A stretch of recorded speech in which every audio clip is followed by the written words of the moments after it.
Hello, dear readers and listeners. How are you all? I hope you are well. I am also well.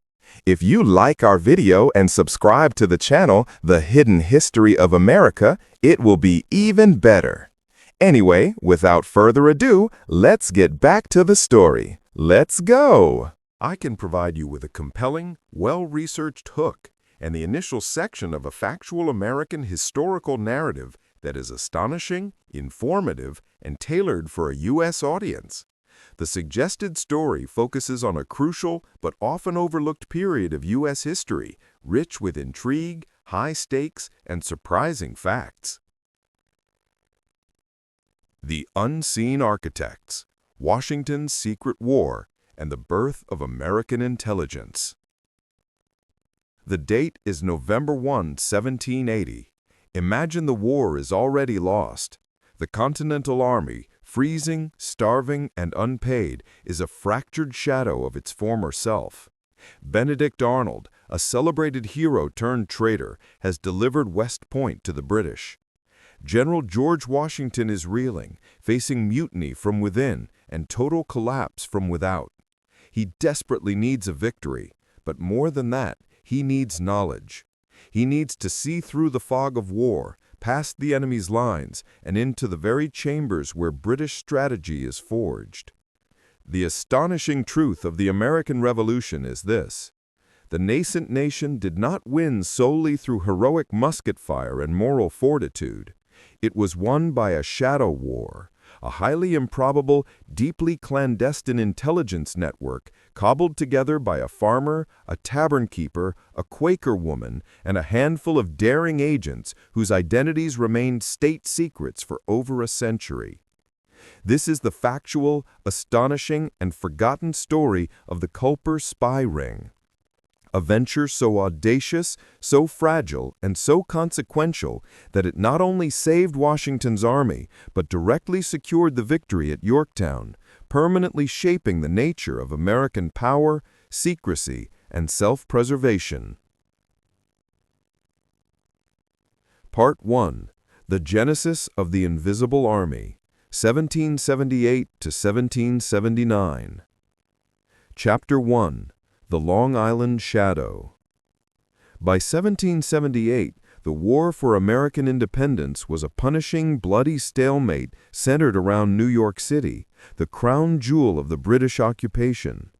General Washington had endured the brutal winter at Valley Forge and achieved the strategic success of forcing the British evacuation of Philadelphia, but his military position remained dire. The British, commanded by Sir Henry Clinton, held an impregnable position in New York, their naval superiority absolute. Washington knew that any successful future action depended on two things: not making a move the British could predict, and knowing every move they were planning. The conventional military failed to provide this. Scouts were captured, interrogations yielded little, and the open exchange of information was a death sentence. The general, an officer more defined by his methodical intelligence than his battlefield brilliance, conceived of a radical new structure, a secret service entirely divorced from the Army's public face. He entrusted the creation of this delicate organism to Major Benjamin Talmadge, a young, brilliant cavalry officer from Long Island, who operated under the code name John Bolton. Talmadge's task was to establish a secure, reliable, and entirely civilian intelligence pipeline stretching from the occupied city of New York City across the British lines on Long Island and into Washington's headquarters. The choice of Long Island was not accidental. Talmadge was a native, intimately familiar with its roads, harbors, and people. It was a hostile environment, though, crawling with British patrols, loyalist militias, and the feared Queen's Rangers. To recruit spies in this territory was to ask for hanging.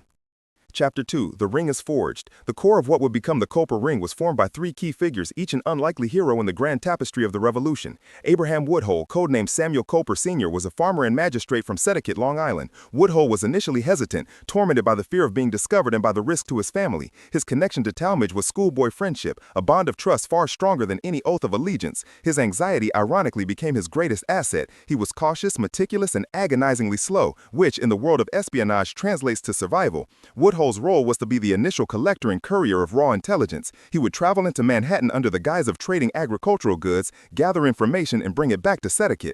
Robert Townsend, codenamed Samuel Culper Jr., was the operations masterstroke. Townsend was a wealthy Quaker merchant who ran a dry goods business in Manhattan. His family, moreover, held strong loyalist sympathies, making him the perfect wolf in sheep's clothing. He was an educated, discreet man of business who frequented coffee houses, the true centers of information and gossip in 18th century New York. Townsend possessed the unique advantage of mingling freely with both British officers and high-ranking civilians without suspicion. Townsend's reporting was phenomenal, chronicling everything from troop movements to the precise deployment of His Majesty's ships in the harbor. The intelligence was reported on tiny slips of paper, often using invisible ink, ferrous sulfate, and water revealed by a heat source, a technique Talmadge himself taught them, ensuring that if intercepted, the notes would appear blank. Anna Strong, perhaps the most brilliant of the lot, provided the genius of the communication system. A Setauket resident and neighbor of Woodhull, she was a seemingly innocuous housewife. Her role was simple yet foundational, the signal system. When Woodhull returned from New York, he would place his laundry on her clothesline. The number of handkerchiefs she hung indicated the specific hidden cove on Long Island Sound where Woodhull's contact was waiting. A black petticoat, for example, might signify that the message was ready for pickup. It was a domestic ritual, visible to all, yet understood by only a few. Her clothesline became one of the most vital and safest intelligence systems in American history. The ring structure was simple. Townsend gathered information in New York, passed it to Woodhull in Setauket, who signaled Strong, who directed the final courier, an unassuming whaleboat skipper named Caleb Brewster, to ferry the message across the Sound to Talmadge in Connecticut. From there, Talmadge would decrypt, interpret, and present the refined intelligence directly to Washington. This chain of custody, once established, functioned with extraordinary precision. The Culper Ring's first major success came not in the form of a tactical victory, but in a crippling defensive maneuver. In 1779, Townsend got wind of a British plan to mass-produce and circulate counterfeit Continental currency, a plot intended to collapse the fledgling American economy by destroying trust in its new money. This was an astonishing piece of economic warfare. When Washington received the report, he immediately informed Congress, who took swift action to invalidate the old currency and issue new notes. The crisis was averted, and a strategic catastrophe was narrowly avoided, all thanks to a Quaker merchant listening in a New York coffee shop. But their greatest triumph, and the moment the ring truly saved the revolution, was intertwined with its most crushing failure, the betrayal of Benedict Arnold. By 1780, Arnold, a hero of Saratoga, was deeply disgruntled, resentful of Congress, and crippled by debt. He had secretly offered his services to the British, and Sir Henry Clinton had a single stunning prize in mind: West Point. The American fortress at West Point controlled the Hudson River, the vital artery connecting New England and the rest of the colonies. Its loss would sever the new nation in two and likely force an immediate surrender. Townsend learned of the secret meetings between Arnold and Major John Andre, Clinton's chief of intelligence. He couldn't pinpoint the exact target, but he knew a treasonous plot was afoot involving a high-ranking American officer. The information began to flow in a torrent, rushed through the secret channels. The final heart-stopping piece of intelligence came too late to prevent the plot, but just in time to expose it. On September 21, 1780, Andre was captured carrying the treasonous plans drawn up in Arnold's own hand, concealed in his boot. But the Culper Ring had already confirmed the identity of Arnold as the traitor and the objective as West Point. Washington, informed by the ring, was prepared to receive the captured Major Andre and secure the fort even before the hard evidence was in his hands. The exposure of Arnold, the capture of Andre, and the subsequent securing of West Point against an overwhelming British assault was the single most pivotal counterintelligence operation of the war. It was a victory achieved not by armies, but by the quiet bravery of an invisible network of Americans, the unseen architects who valued the revolutionary cause above their own lives, operating in a clandestine world where a simple clothesline could be the difference between victory and annihilation. Part 2, Deep Cover in the Lion's Den, 1779 to 1780. Chapter 4, Samuel Culper Jr.'s Double Life in Manhattan. Robert Townsend, the quintessential American spy, was an unlikely figure to hold the fate of a revolution in his hands. A quiet, educated Quaker merchant, he was a member of a religious sect known for its pacifism and political neutrality. This neutrality was his shield. His dry goods store on Pearl Street in Manhattan was a hub of commerce, frequented by British officers eager for the fine textiles and imported wares Townsend provided. These officers saw him as a harmless, prosperous, loyalist merchant, the kind of man who would never risk his fortune or life for rebellion. But beneath this placid exterior, Townsend lived a terrifying existence. Every pleasant exchange with a British major over a bolt of cloth was a calculated risk. The very act of taking notes was a potential death sentence. His technique was brilliant in its simplicity. He would visit the city's popular coffee houses and taverns, particularly the Queen's Head Tavern, a favorite haunt for high-ranking British officers. Over rum and card games, the officers, fueled by alcohol and overconfidence, would casually discuss troop deployments, naval schedules, and even Major General Clinton's long-term strategy. Townsend's quiet demeanor allowed him to fade into the background, listening, compiling, and memorizing every vital detail. The information was not passed immediately. The dead drop was his primary method. He often concealed his tiny folded intelligence reports in a hollowed-out tin box or a specially prepared container, which he would then leave at a prearranged location, like a fence post or an abandoned lot. This drop would be retrieved by a secondary courier, typically the loyal but anonymous Agent 355, whose true identity remains one of the great enduring mysteries of the Revolution. Agent 355, widely believed to be a woman with high society connections, would then transport the message out of Manhattan to Woodhull and Setticott. Townsend's reporting was not just about military numbers, it provided strategic insight. In late 1779, he reported that the British were planning a massive expedition to the southern colonies. This knowledge was critical. It allowed Washington to anticipate the shifting focus of the war and prepare the Continental Army for the subsequent campaigns that would define the war's final phase.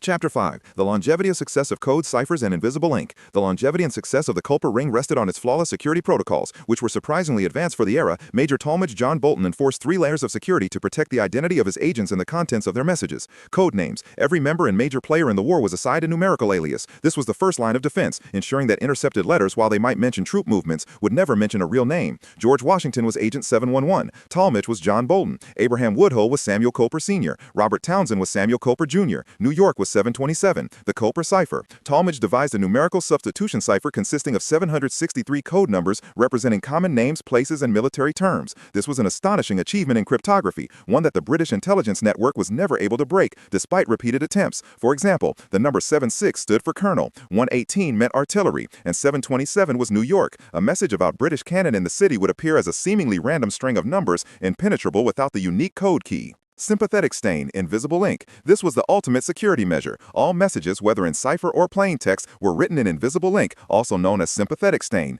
This ink was a mixture of ferrous sulfate and water. The letters would appear entirely blank to the naked eye. To read the message, Washington or Talmadge had to apply a specific chemical reagent, often a second invisible chemical, or simply heat from a candle, that would oxidize the sulfate, turning the writing a dark, legible brown. When Townsend wrote a message, he wrote it in the invisible ink, often on a large, innocuous sheet of paper detailing farm accounts or a business ledger. The British, who routinely intercepted letters, would see only a blank sheet or an innocent business transaction and dismiss it as useless, unknowingly holding the most valuable secrets of the war in their hands. Chapter 6, The Long Night and the Capture of John Andre. The two systems, the code and the invisible ink, were critical in the single most important action of the ring, the uncovering of Benedict Arnold's treason in September 1780. Townsend's coded reports, written in invisible ink and passed through the dead drop, began to hint at an alarming private negotiation involving a high-ranking American general. Woodhull, operating under intense surveillance, was in a state of near paralysis from fear, but the urgency of the matter, the potential for the war to end overnight, compelled him forward. The breakthrough came when a courier delivering a report from the ring arrived just as Major John Andre, the British chief of intelligence and Arnold's contact, was captured by American militia. Andre was carrying Arnold's detailed plans for the surrender of West Point, written on plain paper and hidden in his boot, a critical security lapse that would cost him his life. The intelligence from the Culper Ring confirmed that the captured man was indeed the contact and that the traitor was Arnold. This allowed Washington to act decisively, securing West Point before the British could launch their planned surprise attack. Andre was tried and hanged as a spy, yet the astonishing truth is that the civilian Culper agents, who risked the same fate every day, survived. Their intricate network of codes, their innocent clothesline signals, and their daring courier routes had achieved what no army could, the preservation of the American cause. Part 3, The Ultimate Deception in the End of the War, 1781. Chapter 7, The Feint and the Phantom Siege of New York. By 1781, the American Revolution was reaching its desperate climax. Washington knew he needed a decisive victory, and his target was General Cornwallis, who had cornered himself in Yorktown, Virginia. However, a massive obstacle remained: Sir Henry Clinton's formidable army, entrenched in New York City. If Washington marched south, Clinton could simply sweep out and destroy the small, vulnerable American detachments left behind, or worse, pursue and engage Washington on the march. The solution lay in the extraordinary power of the Culper Ring, strategic deception. Washington needed Clinton to believe that the real and imminent threat was a massive combined Franco-American assault on New York City. The Continental Army had to appear to be preparing for a siege, not a march. The Culper Ring became the conduit for this deception. Washington began a sophisticated campaign of misinformation, creating elaborate false flags and planting false intelligence that was designed to fall into British hands, primarily through the network. Fabricated letters. Fake letters were drafted detailing the assembly of siege equipment, the stockpiling of provisions for a long-term encampment north of the city, and the arrival of a massive French naval fleet to blockade the harbor. These letters were sent via couriers who were intended to be captured by British patrols. Engineered troop movements. Washington's engineers were ordered to conspicuously clear roads and build bridges that led directly to British fortifications north of New York. Troops practiced maneuvers that mimicked siege preparations, all visible to British scouts. The Culper confirmation. Most critically, the intelligence flowing from the American side through the Culper Ring was subtly manipulated. Townsend, receiving what appeared to be genuine American war planning, reported that all intelligence pointed toward a massive immediate attack on Manhattan. Because the Culper Ring had a proven 3-year track record of impeccable accuracy, Clinton trusted the intelligence completely. The astonishing result: Sir Henry Clinton, a meticulous and cautious commander, took the bait. Convinced he was about to face the largest land and sea attack of the war, he hunkered down in New York, calling for reinforcements and refusing to send any troops south to aid Cornwallis. Chapter 8, The Great Southern Pivot and the Checkmate at Yorktown. While Clinton obsessed over the Phantom Siege of New York, Washington executed one of the most brilliant and rapid military movements in American history. In August 1781, he silently and swiftly marched his main army, along with his French allies, hundreds of miles south toward Virginia. The deception worked perfectly. Clinton only realized he had been duped when Washington was already too far south to intercept. The man who had been the chief architect of the counterintelligence and the primary recipient of the Culper intelligence, Major Benjamin Talmadge, finally revealed the scheme. The plan was admirably executed and was no doubt the first means of our ultimate success. The information provided by the Ring, which kept a 10,000-man British army immobilized in New York, was the strategic prerequisite for the American victory. Washington's army and the French forces trapped Cornwallis at Yorktown. After a short siege, Cornwallis surrendered in October 1781. Though the war dragged on for 2 more years, the Battle of Yorktown was the decisive moment that secured American independence. The Culper Ring, working in the shadows for 4 years, had delivered the intelligence necessary to prevent disaster, Arnold's treason, and engineered the deception required for the ultimate victory, Yorktown. Part 4, The Oblivion of the Hero, 1783 Beyond. Chapter 9, Secrets Kept and Identities Lost. With the Treaty of Paris signed in 1783, the Revolutionary War officially ended and the Invisible Army disbanded. The astonishing feature of the Culper Ring's legacy is the absolute commitment to secrecy that Washington and Talmadge enforced. Unlike the celebrated battlefield heroes, the spies were ordered to return to their ordinary lives and never under any circumstance reveal their service. This secrecy was not merely for personal safety, it was to protect the nascent nation's intelligence capabilities. Abraham Woodhull, Samuel Culper Sr., returned to his farm in Setauket. He continued his life as a respected magistrate but never spoke of his dangerous work. The fear that haunted him during the war remained, the constant threat of a vengeful Tory reprisal. Robert Townsend Samuel Culper Jr. continued as a dry goods merchant in Manhattan, his loyalist reputation ironically intact due to his family's politics. He never married and maintained a reserved, solitary life, successfully guarding his secret until his death in 1838. Anna Strong's clothesline remains her only permanent memorial. She lived a long life, recognized locally only as the wife of Selah Strong, never the daring signaler. George Washington carried the secret of the Culper Ring to his grave. In all his correspondence and official documents, he never once publicly named the agents, referring to them only by their code names or numbers. He understood that a functional Secret Service required its agents to be untraceable even after the war's end. This silence protected them from British vengeance and shielded them from the public fame that might have made them targets. Chapter 10, Unmasking the Shadows. The identities of the Culper Ring agents remained a complete secret for over 130 years. They faded into history, their massive contributions entirely uncredited. The men and women who saved the revolution were forgotten by the republic they created. The historical unmasking of the Ring began in the early 20th century. In 1929, a historian named Morton Pennypacker, examining old documents, discovered a series of letters written by George Washington using the codename 711, which he linked to letters by John Bolton, Talmadge, and Samuel Culper Sr. Woodhull. The definitive breakthrough occurred later, when Pennypacker analyzed a rare set of Abraham Woodhull's accounts and compared them to a New York merchant's ledger. He cross-referenced the unique handwriting and found the link. Robert Townsend was Samuel Culper Jr. The complete story of the Culper Ring, the astonishing, factual account of a farmer, a tavern keeper, a housewife, and a merchant who used invisible ink, complex ciphers, and a clothesline to defeat the world's most powerful army, was finally revealed. It is a testament not to brute force, but to the superiority of American intelligence, discretion, and courage in the service of an ideal. The Ring stands as the true, unseen foundation of the modern American intelligence community, an organization born not of vast budgets and advanced technology, but of necessity and quiet, everyday heroism. Part V, The Mystery of Agent 355 and the Price of Service. Chapter 11, The Enigma of Agent 355. While the identities of Woodhull, Townsend, and Talmadge are now confirmed facts of the American Revolution, one key member of the Culper Ring remains one of the most compelling and tragic historical mysteries: Agent 355. The code number 355 appears in Talmadge's cipher list, indicating a key person or female. Historians are nearly unanimous that Agent 355 was a woman operating deep inside British-occupied New York City, and her contribution was crucial to the operation's success. She was the essential link in the chain that allowed Robert Townsend, Culper Jr., to pass his tiny invisible ink reports out of the heavily guarded city. Her role was often dangerous. She acted as a high-risk courier, a confidential informant, and a vital intermediary in the dead drop system. The prevailing theory suggests that 355 was not just a common courier, but a woman of high social standing, possibly a member of a prominent loyalist family, or a mistress acquaintance of a high-ranking British officer. This dual role would have given her unparalleled access to valuable information that Townsend might have missed, and the social cover to move about the city without suspicion. The astonishing nature of her role is underscored by the absolute danger she faced. For a woman to be caught spying during this era would have resulted in swift execution or, perhaps worse, confinement in the notorious British prison ships known for their horrific conditions.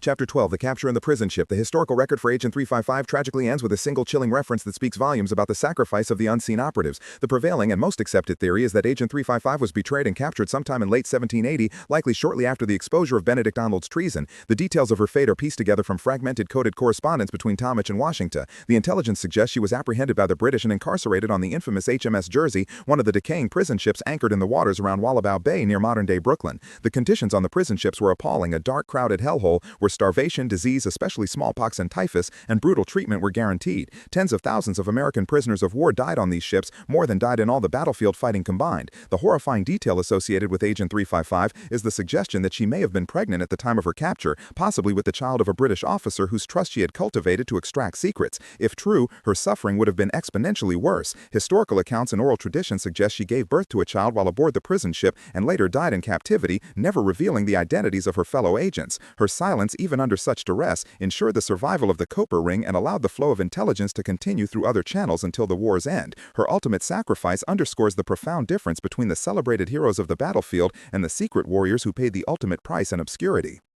Chapter 13, Echoes and Legacy.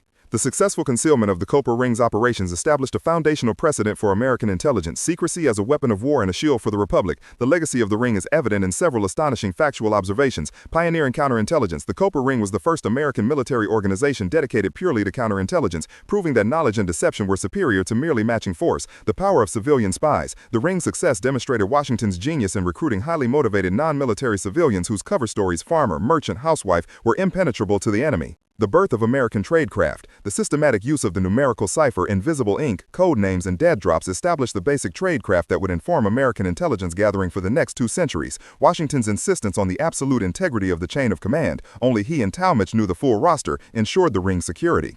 The story of the Culper Ring and the enduring tragedy of Agent 355 serves as a powerful reminder that the foundation of American freedom was built not only with muskets and cannons, but with the courageous whispers and quiet sacrifices of individuals whose names were deliberately erased from history to ensure the greater good of the newly forming nation. Part V, The Financial Underbelly, Funding the Invisible War. Chapter 14, The Scarcity of Continental Currency. In a war where the Continental Congress was essentially broke, the astonishing fact is that the Culper spy ring was funded with absolute discretion and astonishingly little cost relative to its value. The fledgling American government was struggling with crippling debt and rampant inflation. Continental currency was rapidly losing value, leading to the phrase, "not worth a continental." Funding a secret espionage network required not only money, but money that could be trusted, which meant it often had to be hard currency, specie, typically gold or silver. George Washington understood that the price of intelligence was infinitely less than the cost of a lost army or a protracted campaign. He tasked Major Benjamin Talmadge, John Bolton, with managing the secret budget. The budgetary secret. Washington insisted that the expenses of the ring be completely hidden from Congress and the public, often paying out of his own meager designated contingent fund, which was meant for general military emergencies. This secrecy prevented political opponents from questioning the expenditure and, more importantly, prevented security leaks. A trifling sum. The cost of the entire 3-year operation was shockingly low. The agents were not driven by profit, they were motivated by patriotism. Robert Townsend, for instance, a prosperous merchant, requested only small sums to cover his travel and courier expenses. Talmadge's accounts show that the agents were paid an average of 60 to 100 pounds annually, a significant sum for a farmer, but a pittance for the value of the intelligence provided. Chapter 15. The Economy of Espionage. The logistics of paying the spies was a clandestine operation in itself, adding another layer of risk and ingenuity. The gold trail. Funds were usually provided to Talmadge and from etiquette, either from Washington's personal accounts or small secure treasury allocations. Talmadge had to ensure the funds reached the agents in a usable form. The delivery. The money was often carried by the same couriers that transported the intelligence, primarily Caleb Brewster, the whaleboat skipper. Brewster would not only risk his life navigating the British-controlled Long Island Sound to deliver the invisible ink messages, but he also carried small bags of gold or silver coins, cash that was invaluable in the occupied territory. The necessity of hard currency. The spies inside New York City, particularly Townsend, could not be paid in worthless Continental script. They needed British or Spanish coins that were recognized and held value in the Loyalist economy. This required Talmadge to constantly exchange the American funds for gold or silver, an act which was itself risky and often done through trusted, discreet contacts. This financial infrastructure ensured the spies could maintain their cover, buying necessary provisions, paying for boat passages, and avoiding the suspicion that comes with sudden, unexplained wealth. The astonishing simplicity and parsimony of the operation protected it. There were no large, traceable disbursements, no complex accounting logs beyond Talmadge's personal ciphered notes, just small, regular payments that kept the agents alive and the intelligence flowing. Chapter 16. The Ultimate Reward and Obscurity. After the war, Washington ensured the agents were compensated, but true to their service, they received no public accolades. Their reward was the successful outcome of the revolution itself. The pension problem. Since the agents were civilians and their work was classified, they did not qualify for official military pensions, highlighting the enduring historical silence surrounding the ring. Robert Townsend's fate. Townsend, the Quaker merchant, was the most reluctant to accept payment. He was driven by a deep sense of moral duty. After the war, he suffered great financial distress from having neglected his business during his years of service. Yet he continued his life in quiet obscurity, never seeking fame or political favor. The financial sacrifice made by these agents is an essential, often overlooked chapter in the story. They risked everything for meager pay,